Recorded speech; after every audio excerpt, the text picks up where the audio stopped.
What up, Eagle fans? Murder Excellence here. I really feel like I constantly get disrespected for my position, and I know it's like a super controversial situation here with Jalen Hurts, and I really want to buy into this guy. Like, everything he is off the field and his running ability on the field is like you couldn't ask for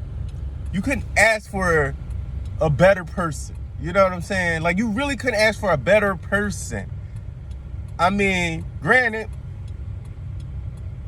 he's not really like the difference between Russell Wilson. I don't remember what his weight was when he came out, but I do remember that Kyler Murray was like 5'10" or something like that.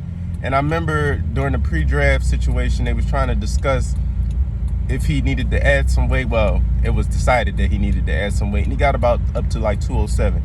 I mean, he got to be like 211 now, straight stocky. So where that really comes, like how that really transitions over to a person, like, you know, how that evens out to a person that's 6'1", 220. The durability I see in Jalen Hurts, it is literally impossible to be so durable that it's literally impossible to be so durable that you don't never get hurt. Like, I've seen players that, like, you know what I mean, Jordan Mailata, he's eventually going to get hurt. Like, it's not even about how big and strong and, you know, it's like you could get an injury that has nothing to do with strength. You know what I'm saying? Like with the situation with Lane Johnson, you know what I'm saying? We're human beings. You know what I'm saying? Mental health is a big issue. Like, Solomon Thomas, how he lost his sister and he was never the same again. It's things that really just go into an equation that you can't really calculate. So, with that understanding, there is a level of, okay, Jalen Hurts checks the boxes as far as like his mental fortitude. You know what I mean? It looks like he would be able to take on a lot of different avenues of stress and difficulty, but his arm, like, people talk about it being like really good. I mean, listen, I'm trying to buy into this, but it's really hard. Like, and I'm like, I find myself just trying to buy in just because other people tell me I should, and look at this and he's this and that. And I've seen a lot of quarterbacks, and I'm looking through my own eyes, and I'm evaluating in my way. Now, maybe I suck as an evaluator. Maybe I do. I don't know. I don't care. But I can't convince myself that he's better than quarterbacks that I've seen with similar traits. Like, I mean, I just don't see it. Like, and people talk about his leadership. Man, I mean, now granted, I wasn't a Seattle Seahawks fan. I never was. Always been an Eagles fan. Never really bought see, I watch football a lot. So even though I'm an Eagles fan, I will watch every single football game that I can possibly get my eyes on. I'm talking college, high school, you know what I mean? It doesn't matter, because I really grew up a fan of the sport, period. Like, so when I'm looking at a quarterback, and I'll go to like a high school game and I'll see a quarterback throwing passes around the field and stuff like that, and then I see Jalen at this level doing things that I rarely see a high school quarterback do. Now, is his ceiling high? Yes, his ceiling is high.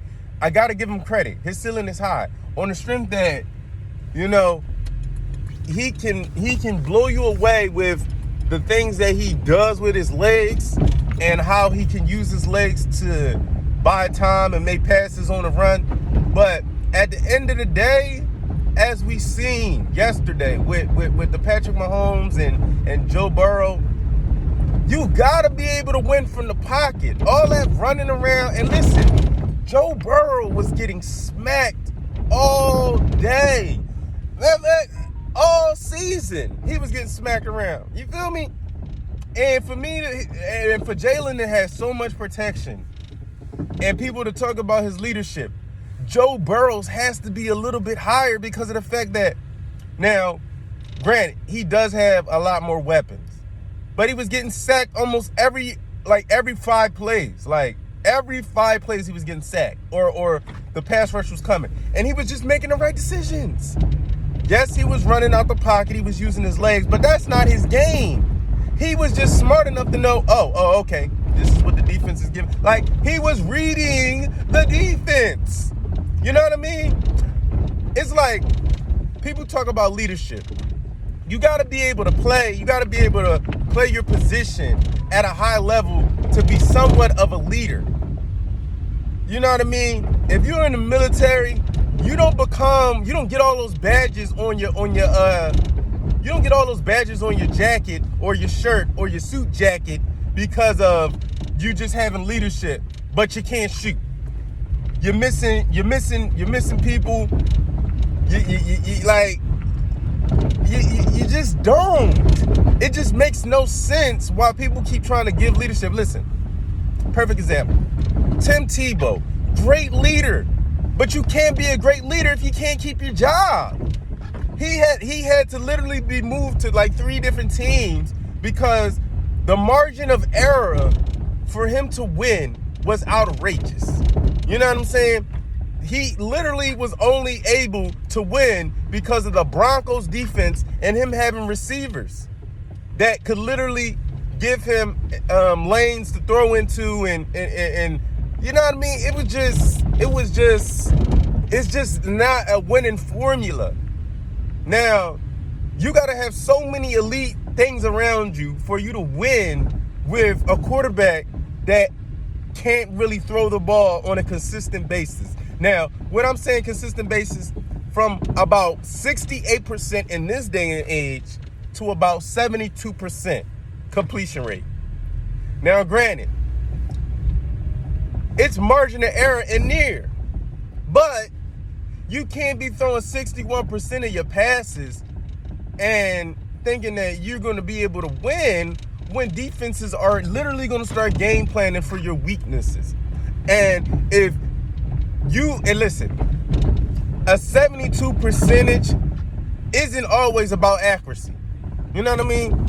It isn't always about the quarterback not being able to throw the ball in the right place at the right time. It's so many factors that go into a completion percentage because sometimes the receivers don't catch it.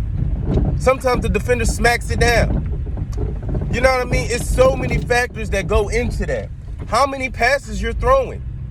The Eagles led the NFL in rushing attempts. And people want to keep talking about Jalen's arm. Like he threw less passes than anybody in the league. He started more games than most of the quarterbacks. Like, I just don't understand how we're going to judge. Like, it makes no sense. There's no way people can argue that Stephen Curry is not the greatest shooter of all time when he's taking more threes than anybody in history. And his percentage is outrageous. So if you show me another player and you're like, oh, well, this guy shot 54%, and he shot a fourth of the threes that Steph Curry shot, how is this even an argument? How is it even an argument? Like, how are you going to sit here and debate that a man can take triple the threes, make a tad or 10% or make just as high a percentage, and all of a sudden the guy that shot half the threes or a quarter of the threes is better? It's not even a fair evaluation. People are evaluating Jalen Hurts off of a minimum throws of the season. They literally were 2-5. And at that point, they said, you know what? The best way for us to win games is for us to run the ball. Because if Jalen Hurts was the passer that he truly is, this Eagle team would have never been 2-5. Truly, honestly. Say what you want. Maybe you can blame it on the defense, blah, blah, blah, blah, blah. But if Jalen Hurts is putting up The points, that is forcing the defense to play to its strengths. Because now you're down 7 points in the beginning of the game. At halftime, your quarterback is able to give you a lead with the strengths that Jalen has as a runner, because he can pass. So even just a little bit better than he was. Now, granted, people say, well, then give him a year. Fine, I'm willing to do that. But don't tell me that I am not being fair at this point because of what I've already seen. I'm just not sold yet. I'm just not sold yet. And I hate that people be like, well, you need to be sold. You need to be sold. You need to see that he could be better. You know how many times I've said that about players? Nelson Aguilar. We give him time. Let him catch the ball. He's going to be better. Just give him some time to grow into himself. He's going to get better. Okay. Did that with Nelson Aguilar. Take it off the floor. Take it off football. Ben Simmons. Just wait until he gets the jump shot. I said that. Wait until he gets the jump shot. All throughout his life, he's taken the minimum threes that a player coming into the league at his position takes. And I really tried to convince myself that he was literally going to be able to adjust himself when that takes a level of people don't even understand that if he's anything like Ben Simmons, where his IQ is off the charts, he will never logically be able to understand how playing outside of himself is going to be able to help him win. He's not going to logically think like that. Ben Simmons did not want to take threes, not because he was afraid to. Okay, let's say he was afraid to, because honestly, that is exactly what it is. Because he did not see the success rate in his practice that would tell him that he is able to do that. And the more he was surrounded by three-point shooters in this league, he realized that he was never going to be that level to be taking threes when he had better players around him that could make them. It was an IQ thing that was corrupting his judgment. Now people are like, oh no, he needs to take them. Yeah, we have a lot of players that's taking threes. And the problem with taking threes is that if you're not Steph Curry, and as we've seen with Steph Curry in the finals, if you're not Steph Curry, it's not even a smart shot, even for him. Because it puts you at a disadvantage in every situation. Layups are the layups and shots around the rim are the rebounds that come off the rim around the rim. 3-pointers don't come off the rim around the rim. They create situations where the defense gets to sprint back. And Ben Simmons, if he starts taking threes and I'm the point guard on the other team, I'm running back the other way. Because 30% of the time, 50% of the time, and that's just being generous, I'm going to be right. I'm going to be wide open down the other end of the court. So I understood it to some degree, and I got that. I understood on both ends. I understood that the fans wanted him to take more threes, and I understood that it didn't make sense for him to take them at this stage of his career.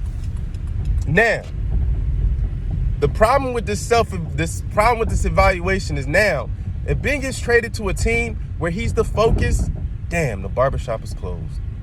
I had a feeling that this was going to be the case. Man. Okay. That just screwed my day up. Okay. All right. That really screwed my day up. Okay. Back to my thing. Dang, that screwed my day up. Okay. I'm sorry, y'all.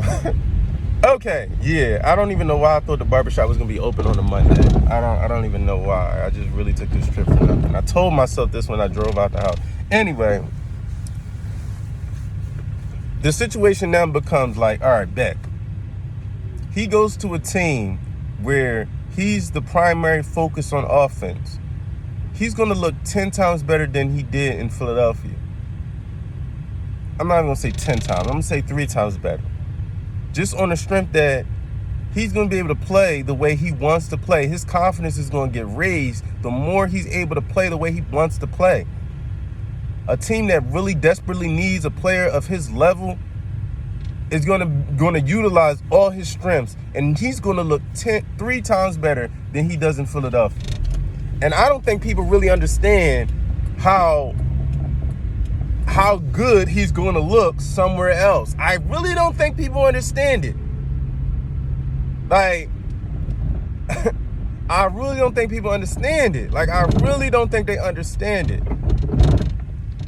It really irritates me how a coach can have a player as good as Ben Simmons and then say, I don't know if we can win with him.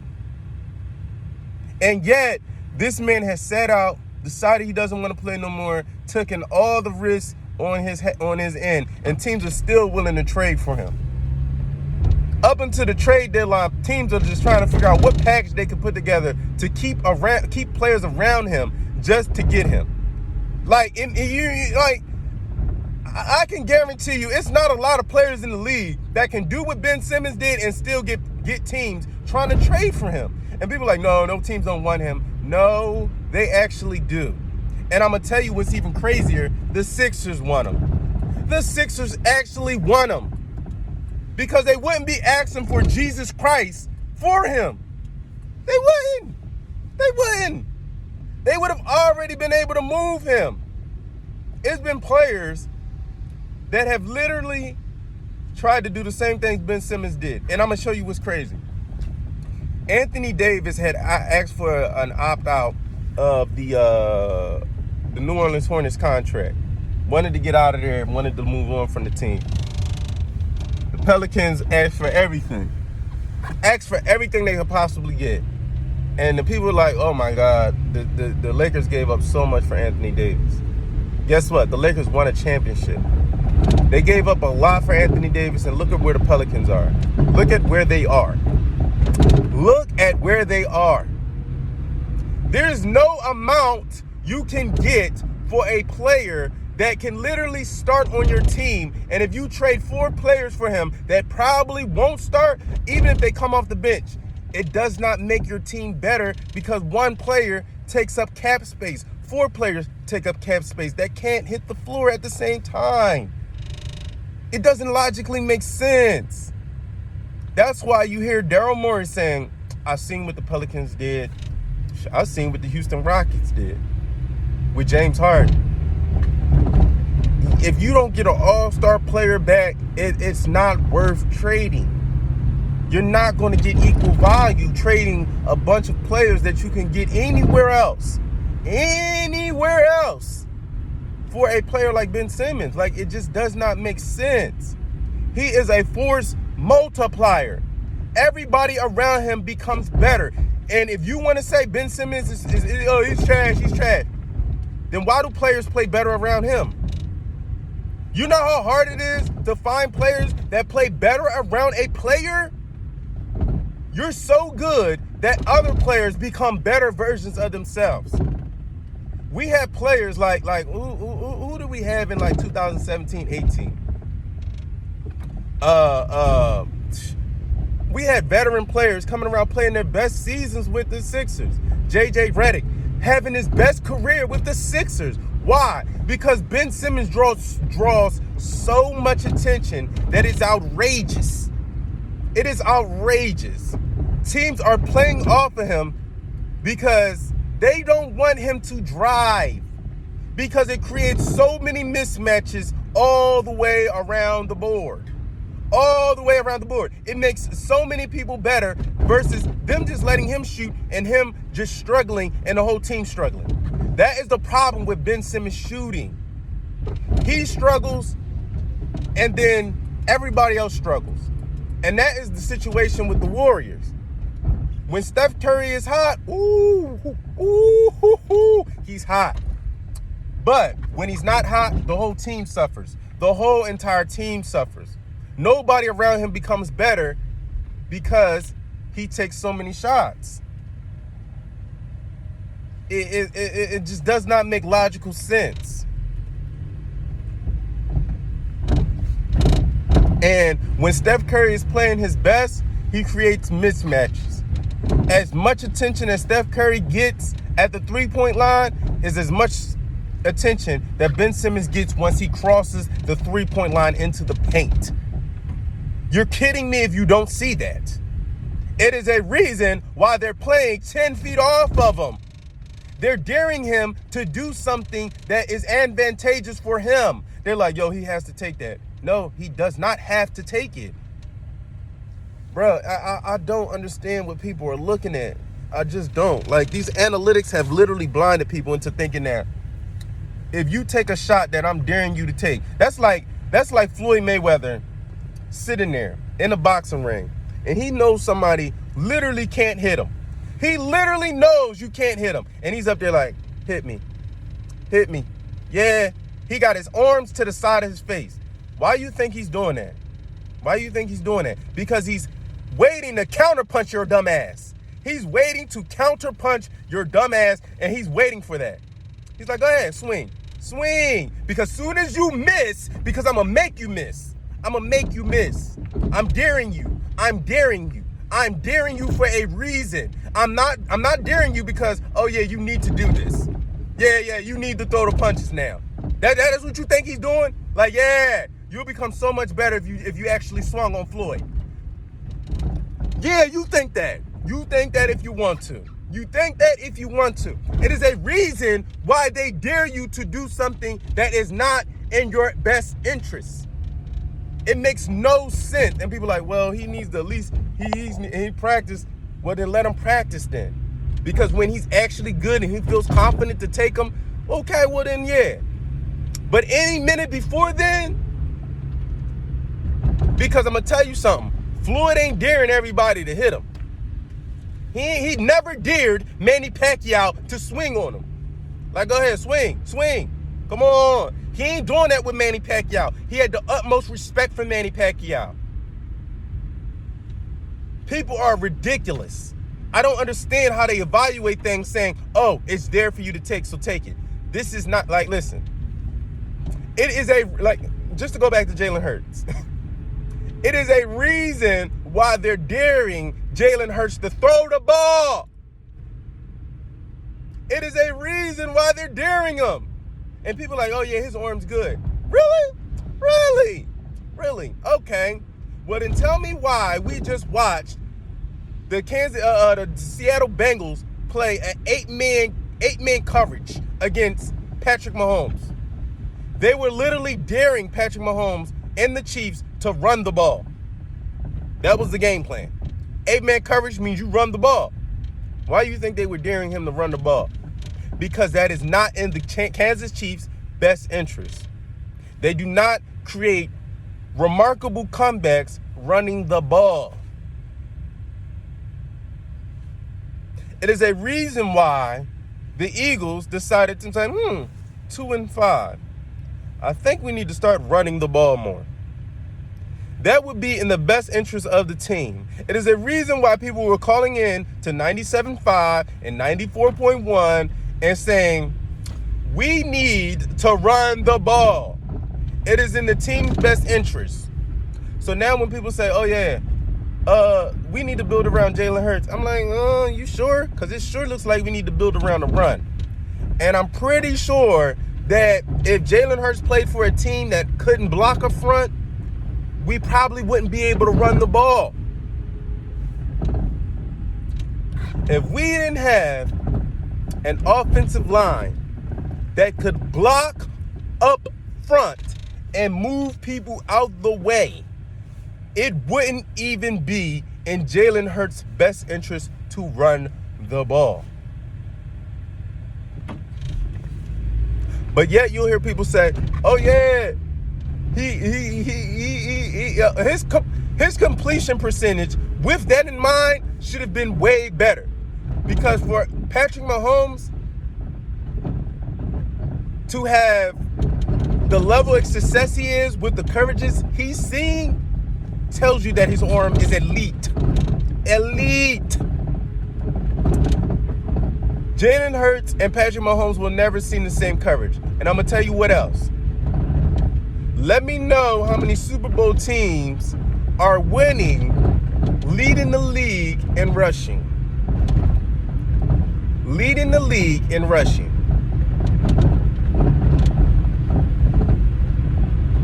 only teams that are leading the league in rushing and winning Super Bowls are teams with capable quarterbacks that are able to dissect a defense. Now, granted, you're going to tell me, oh, yeah, wait.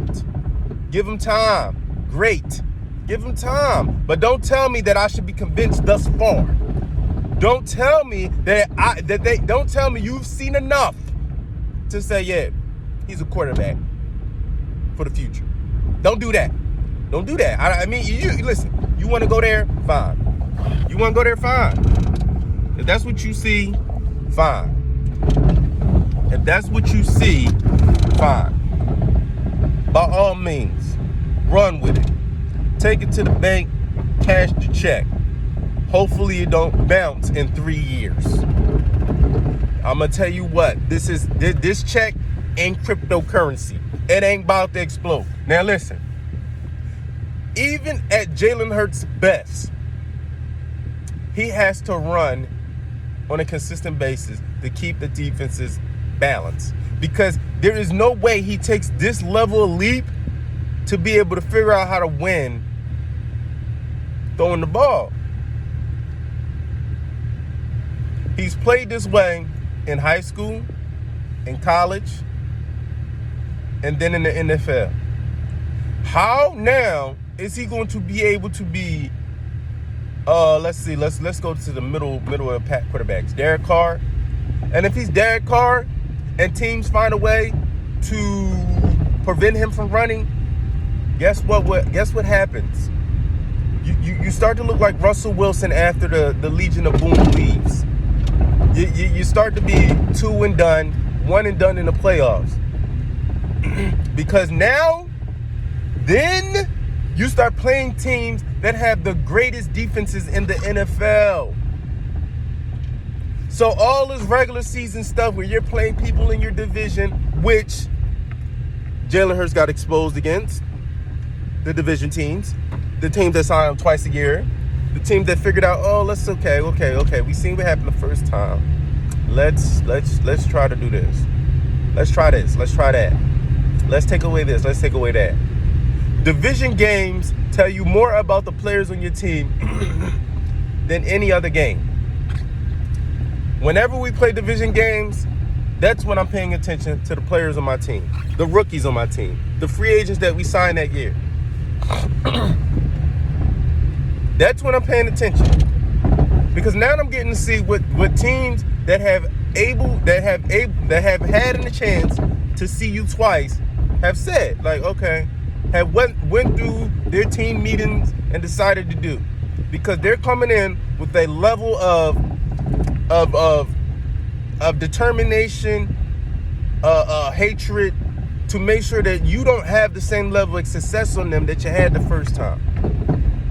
They're not taking you for granted because you're a rival. We don't want you to have success even if you're trash. We want to do you like the Cowboys did us and drop 50 on you. Like, I don't really understand how people are not understanding that it was a reason why he struggled in the division games. Okay, so now people are like, yeah, let's build around them. Okay. My next question is, Devontae Smith.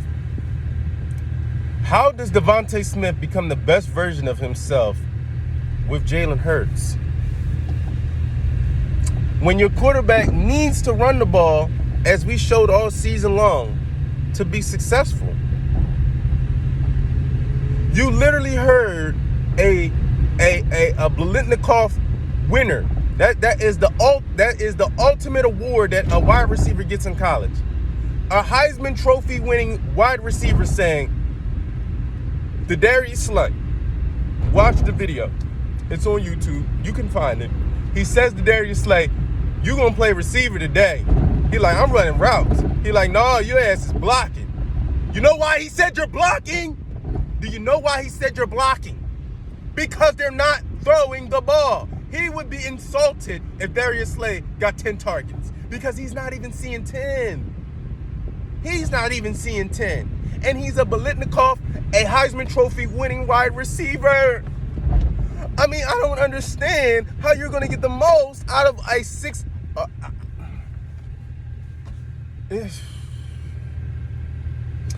Oh my God, man. Matt Ryan was a top 20, top 15, top 10 quarterback. You see what he was able to do with Julio Jones?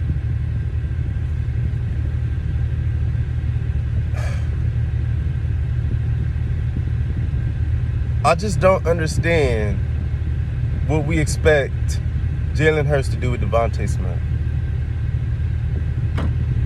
Devontae Smith didn't have a Heisman Trophy winning season with Jalen Hurts. He did not. He had a Heisman Trophy winning season with Mac Jones.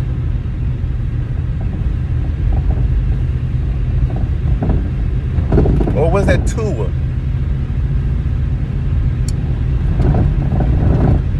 Either one of them are better passers than Jalen Hurts. As great as Russell Wilson has gotten at throwing the ball,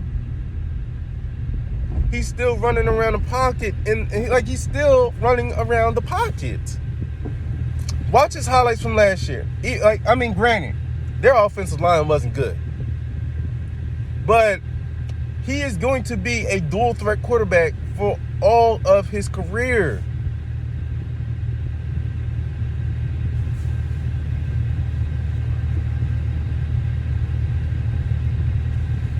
It wasn't until Russell Wilson elevated his game as far as reading defenses that he was able to literally take that leap into top 5, top 10 quarterback. But trust me, he's not seeing Patrick Mahomes type coverage. He's not. He's not seeing Patrick Mahomes type coverages. And they like, oh, you keep wanting to say Patrick Mahomes, like, oh, yeah, he's the best quarterback in the league. Stop trying to compare him to him. I bet you it's people watching the video saying that. But if you think that Jalen Hurts doesn't say to himself, I need to throw like Patrick Mahomes. I need to have the type of level of throwing the ball. Now, I ain't saying he got to throw it all on the run and off his back leg and stuff like that. But let's just go Joe Burrow. Joe Burrow ain't running around the pocket throwing passes. He literally reading defenses because that's what he knew he had to do early on in his life. He's like, I'm not going to be able to run around and beat teams running the ball or improvising with my legs. I'm not. I'm going to have to learn how to read these defenses. I'm going to have to be able to read the coverage, figure out where the best place to go with the ball. Tom Brady stuff. So, all you Patrick Mahomes people, he don't even know how to read defenses at the level that Joe Burrow does. And people are like, how you know Joe Burrow know how to read defenses better than Patrick Mahomes? Because where Patrick Mahomes is going with the ball versus where Joe Burrow is. You can watch the game, and if you're looking at it, you're like, okay, this coverage dictates that you should go to this place with the ball. And I watched Joe Burrow yesterday, and then I watched all season long Jalen Hurts going in the wrong place with the ball. Like literally throwing the ball in places that you don't throw the ball versus those coverages. I'm talking about triple teams, double coverage, triple coverage. He's throwing it in those areas. And you're like, well, the defensive back ran over there. Yeah, because they were able to get over there. It's a reason why they were even in the play in the first place, because that is not where you want to go with the ball. It's just not. Like,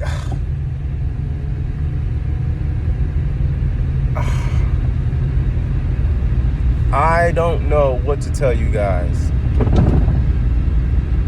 I don't know what to tell you guys. Like, I really don't. I really don't. I really don't. So, with all that said, oh, one more point. I'm at like 35 minutes. I talk too long. I'm sorry. One more point. Just one more. If you're still listening, one more point. One more point. Miles Sanders literally never got an opportunity to rush the ball in the red zone and score it. You know why?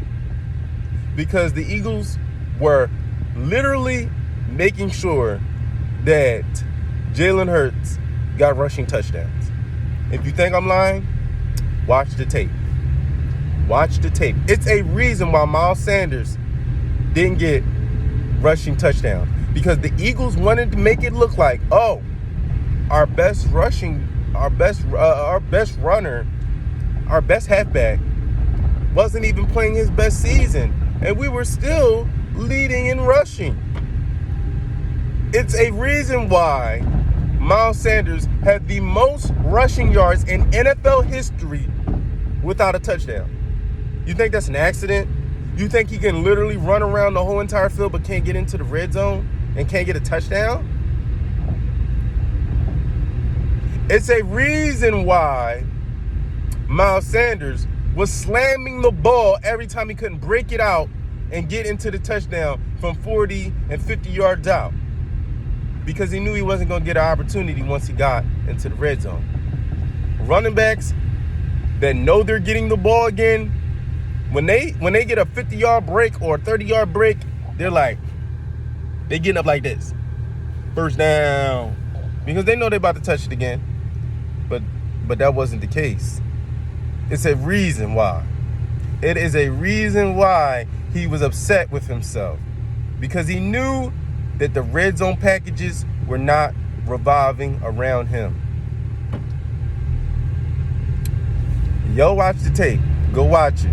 You think I'm lying? Go prove me wrong. Go watch the tape and you tell me what you seen us doing at red zone situations. It was either Jalen Hurts trying to throw the ball to Dallas Goedert or Devontae Smith, or running the ball with Jalen Hurts. That's it. Giving it to Boston Scott. Like Boston Scott is a red zone running back. Please, spare me. Spare me. They're trying to make Jalen Hurts look like he's a great quarterback.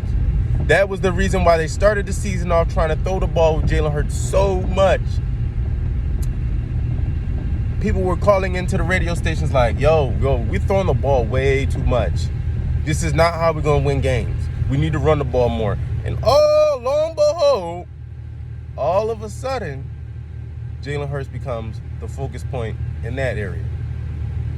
Because I'm going to tell you something. Early Russell Wilson years, he was running the ball, but Marshawn Lynch was the focus point. And trust and believe, it was a reason why they wanted to throw the ball in that 1-yard situation against the Patriots and not run it with Marshawn Lynch, even though we knew, everybody knew what was going to happen. Because I'm going to tell you what, as accomplished as Tom Brady is, as accomplished as he was as a Patriot, you were never going to see Bill Belichick not run the ball if he knew he had a Marshawn Lynch type running back. It was about winning for Bill Belichick. It wasn't about making Tom Brady look good. It was about winning. But we don't have that here. We don't have that here. We don't have that here.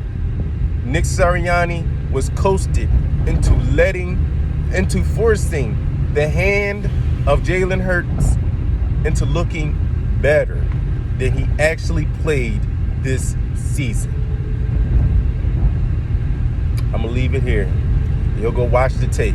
If you don't think business decisions come into the game plan, you're crazy. You're crazy. You're crazy.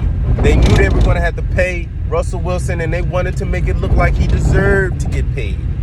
Just like they're doing with Jalen Hurts. But as we can see, he hasn't had the level of success since Marshawn Lynch has left. They've had some good running backs, but they haven't had that same success. They haven't had that same success. And it's a reason for that. You talk about 3 Super Bowls, they're like, oh, well, they don't have that same Seattle Seahawks defense. But they still got Russell Wilson, right?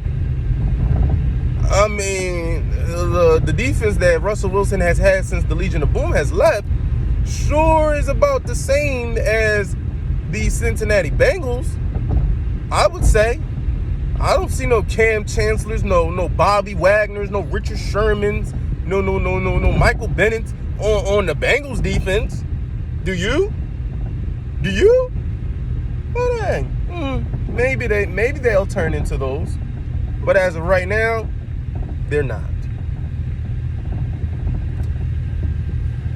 It's so sad. It's so sad. I'm trying to be a patient Eagle fan, but you Jalen Hurts fans are really eating me alive. Because you keep trying to force me to see something that just isn't the game today. You keep hearing people say it's a passing league, but then why are we trying to draft and build around a running quarterback? Please help me to figure that out. Like, if the running back is devalued, why would you draft a quarterback that is literally a running back? Oh, because it's cheaper to pay a running quarterback than it is to pay a passing one? Yes, it probably is. Business decision. Exactly what I thought. Business decision. Business decisions. Good luck with that. And that means that Jalen Hurts' longevity in this league isn't as long as you think it is. Isn't as long as you think it is. Because one gruesome injury, and your boy is probably not going to feel the same way about running the ball as he did before. You spend 9 to 12 months recovering from a leg injury, and you see how much you willing to run the ball. You see how much you willing to run the ball. Especially when they ain't already going to pay you Patrick Mahomes money off the rip. Off the rip. And this guaranteed NFL money ain't nowhere near like the NBA money. But hey, y'all Eagle fans wanna buy into it? By all means. By all means. Be my guest.